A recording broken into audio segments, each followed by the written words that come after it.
Welcome to C++ Fundamentals, Part 2.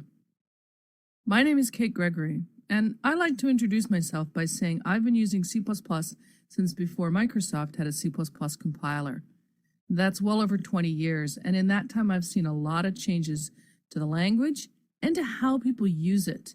So if you did a C++ course 10 or 20 years ago, or you know somebody who took one and told you all about it, you might not even recognize the C++ I'm going to show you. This course I'm going to continue teaching the basics you need to write good C++. It's the most popular general-purpose programming language ever, and it's still relevant and useful today. I'm going to build on the material from Part 1, which was templates, smart pointers, and memory management, and cover the rest of the material I think you need to be a modern C++ programmer. Here's how the course as a whole comes together. This is the first module, the standard library. That's a powerful set of classes and functions that provide much of the capabilities needed by all applications. You won't find anything astonishing in the standard library, just workhorse functionality like collections, sorting and searching, string manipulation, and so on. In fact, Part 1 of this course used parts of the standard library throughout, but now I'm going to make that clear and show you around it. Then I'll talk about a very exciting language change from C++ 11, lambdas. If you know what a lambda is in another language, then you probably know what they are in C++, and you know the sorts of capabilities they enable. This being C++, they offer more power and control than most other implementations of lambdas, and every C++ developer needs to know how to read them and how to write them yourself. I also want to discuss exceptions. It's the reason why the idiom resource acquisition is initialization is so important in C++. You really see the power of stack semantics once exceptions are in play. And then finally, I'm going to set aside modern C++, clean, readable, safe, maintainable, and come on, not as hard as you thought it was going to be, to go back to that old school C++ that you might have seen 10 or 20 years ago, because you may still encounter that kind of C++ and you need to know how to read it and maybe even how to modernize it. A little bit of history then to put the C++ standard library in context. When C++ first came to be, there really wasn't a C++ library that came with it. Because C++ builds on C, it came with the C runtime library. So you could use printf to put information onto the screen. There were string manipulation functions like strlen, strcopy, strtalk, and so on. And at first, that's what we used. Many of us wrote our own C++ class libraries that encapsulated some of the old C runtime functionality just to have a more object-oriented experience. Then along came the Standard Template Library, STL. This is the name that many old-timers, including me, sometimes still use for the standard library, but it was a different thing than the standard library. Everything was in headers, and it was kind of revolutionary for its time. Here were a variety of collections and data structures, algorithms for working with those data structures, iterators for going across them. It was fantastic. If you learned C++ using the STL, you learned the names of the headers as ending in .h. So, for example, to use the string functionality, you'd include string.h. To use something in memory management, you'd include memory.h. If you've watched the first part of this course, you'll know that string is in just something called string with no .h on the end, and that shared pointers are in something just called memory with no .h on the end. And those are the hallmarks of the standard library. The standard library is controlled by the standards committee and doesn't have to be implemented entirely in headers. Each compiler vendor can choose how to implement the standard library. It draws on that same spirit of the STL. Here are utilities, collections, algorithms that every application needs. It's got nothing to do with controlling nuclear reactors or issuing insurance policies. It's just the kind of stuff we all need. You'll notice that the header names don't end in .h, and also that the functions or classes that are defined in those headers are in the namespace std. So one of the things that happens when you run into really old code is it'll include, let's say, string.h and just wander around talking to strings. You need to change it to include string, and to change the namespace, either using namespace std or go around saying std : in front of all of your uses of items that are now in the standard namespace. The change from the STL to the standard library happened a long time ago. If you hear people saying STL, it's just habit.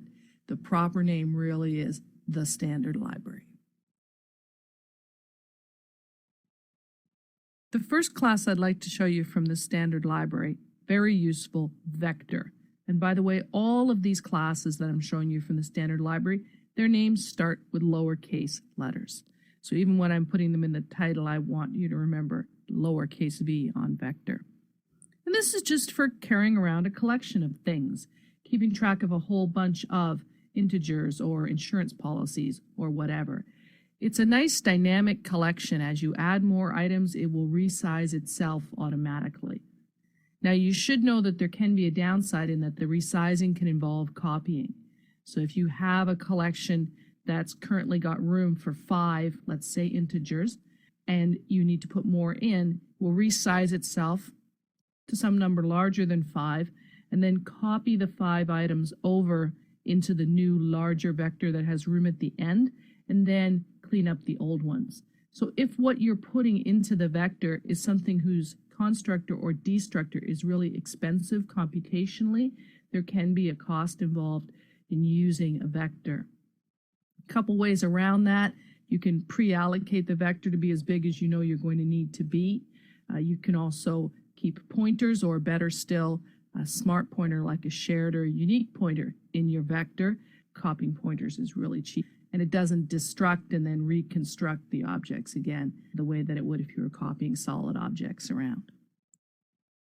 Vector is, of course, strongly typed. If you have a vector of integers, you can't put an insurance policy into it, and vice versa, and that's through templates. You therefore make a vector of whatever it is. You can go through a vector using iterators, a super powerful standard library concept that I'll show you in the demo, or just use square brackets as though it were a built-in C++ array, and simply index into it with the square brackets. So it's very convenient and easy to use, and very, therefore, popular among people who need to quickly carry around a collection of thingies. In order to use vector, you need to include the vector header, and of course, it's in the std namespace. Everything in the standard library that I'm showing you at this point is in the std namespace. Here's a vector demo that will show you how simple it is to work with and how you can really take control when you need to. This is a console application, the same kind of sample apps that I used in part 1 of this course. No windowing, no buttons, no event handling, just a place to show some code running. And lots of stuff put out onto the screen using cout. Now I could have done using namespace std at the beginning of this code. I want to deliberately use the namespace, at least for this first demo, to really make it a reminder. Vectors in the std namespace, cout is in the std namespace, and so on. It's an embarrassing thing to forget when you go to write the code yourself. So you can see here that I have declared a vector of integers. Whenever you declare a vector, you have to say what is a vector of, and then it's strongly typed, and you can't put the wrong sort of thing on it. So I'm going to put a number of simple little numbers that are easy for us to remember onto the vector using this pushback. That puts a new element at the end of the vector, and they're kept in the order that they're added. And then I have a little for loop here that runs through and prints out the contents of the vector. If you haven't seen this before, this is really a super important concept. The concept of an iterator. An iterator is something that knows how. So when you call this method begin of the v vector, it will return you an iterator that's pointing to the beginning of the vector. This method end returns an iterator that's pointing not to the last element in the vector, but past that. Our loop, therefore, goes from the beginning until we are past the end. I'm taking advantage of a wonderful C++ 11 feature known as auto. Auto is like var in C# and other languages that are strongly typed, where you're giving the compiler the opportunity to say what the type is and then stick to it. You're just not going to press keys on the keyboard in order to say what the type is. So here I said that v was a standard vector of ints. I is an iterator that knows how to iterate through a vector of ints. If I hover over it, you can see it's a standard vector iterator of standard vector of ints, and it goes on and on. There's a number of nested templates. I don't feel like typing that, so I typed auto. I is still very definitely a strongly typed iterator, and it knows how to iterate through this vector from the beginning to the end. So if I were to run, let's just run to here.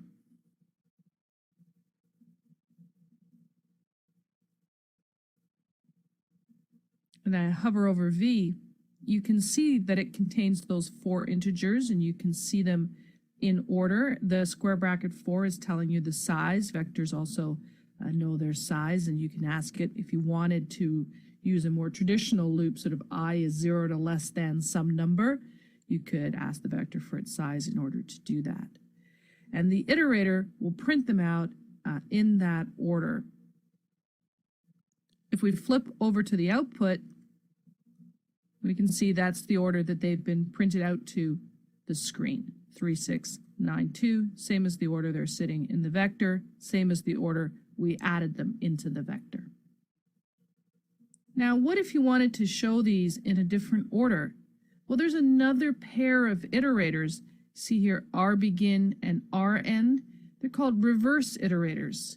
So RBegin is the beginning when you're doing it in reverse, so it's the so-called last element of the vector, and REnd is past the end when you're going in reverse, or I suppose before the beginning. And if we run down to this line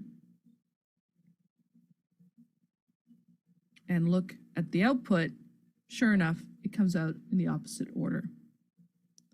I'm going to stop debugging for a moment because this gives me a good opportunity to show you something about auto.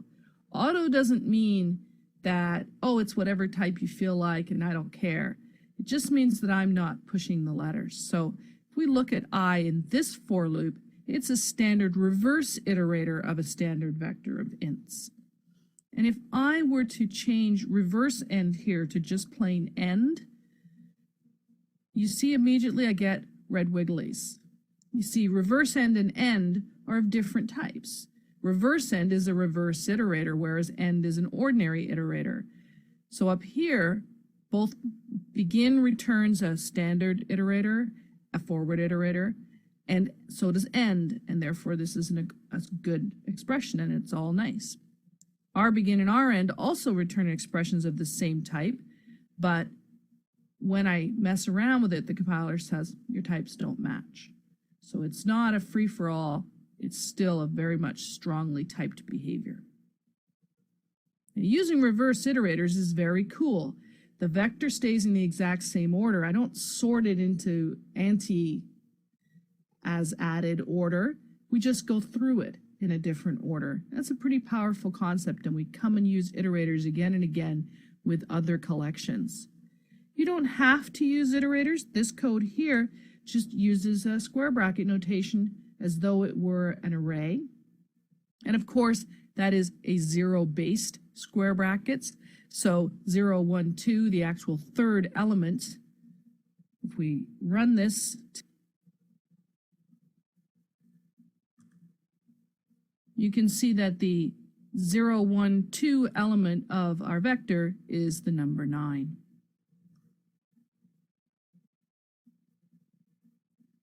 Now you don't just have to make vectors of integers, those are really easy. Let's make vectors of some object. Here I have a person class that I've used before in the first part of this course. A person has a first name, a last name, and an arbitrary number, and I have some constructors and destructors and some handy get functions to let me get to the name and the number. So I can construct a person and another person, and then using pushback, put them onto a vector. So VP here is a vector of person as opposed to a vector of ints like V was, and we are only allowed to push person objects onto that vector of person. But we go through it in exactly the same way. Now, when I went through the vector of ints to actually get the integer that the iterator was pointing to, I dereferenced the pointer using the star symbol. An iterator isn't a pointer, it's a solid object, but it overrides the dereferencing operator to reach into the vector and give you the item that's at that point in the vector. When the item is a class, we can use this dereferencing operator to say, I'd like to call the member function getName. I could have said star IP, put the whole thing in round brackets, and then dot getName. This is just less typing. So not very surprising that this will run and print out the two names of the two people that I put into the vector. Let's run to the cursor. And sure enough, Kate Gregory, someone else. The two people that I put in the vector in the order that I put them in because I went through with a forward iterator. And again, I could use a reverse iterator. I could use square brackets to access individual elements of the vector. Very simple and easy to use. I want to just point out the copying, and the easiest way to point that out is to turn on some sort of tattletale code that I have waiting in the constructor and destructor for person.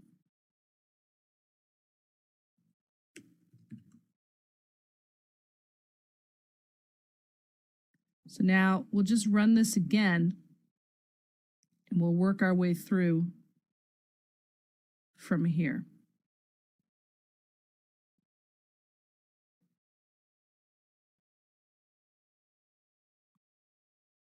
So we create the vector on the stack. That doesn't print out anything interesting. We create this Kate object on the stack,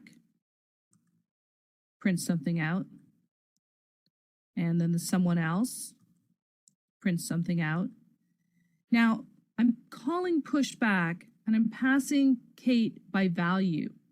That's going to use the copy constructor to copy Kate to a temporary object to give to the vector.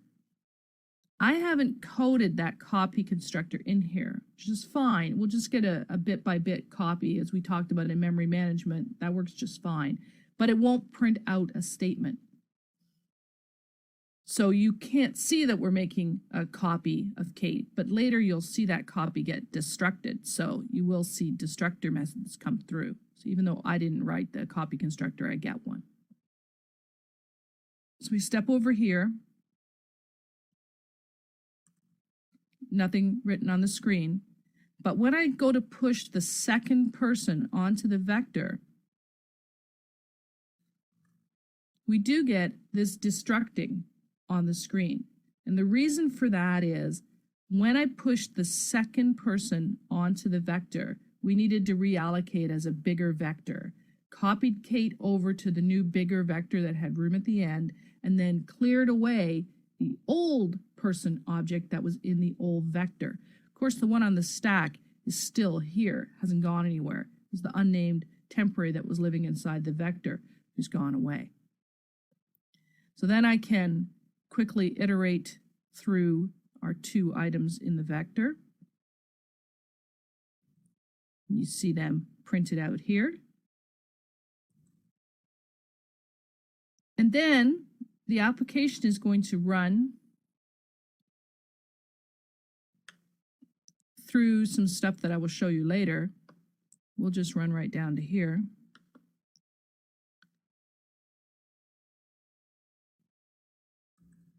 Whole pile of stuff on the screen that we'll discuss later. But now, when I come out of the application, all of these objects are getting cleared away and deleted. When the vector goes out of scope, all of the copies that it held go out of scope for you automatically. Now, this is happening at the same moment that Kate and someone else and the other person objects I created on the stack are also going out of scope. So you see a ton of messages here. But it's good to know that because the vector contains solid objects and the vector itself is on the stack and has stack semantics, when it goes away, the objects it contains goes away and there are no leaks. Using standard library collection classes to hold your objects spares you from a lot of the trouble of memory management. So if you learned how to do old school C arrays that you created with new and square bracket, and you had to clean them up with delete and square bracket, when you use vector, you don't need to worry about that at all. The vector goes away, the solid items it holds goes away, done. It's a very powerful construct. Knowing vector, knowing iterators, and knowing how the memory management works in vectors makes understanding all the other collections within the standard library much simpler.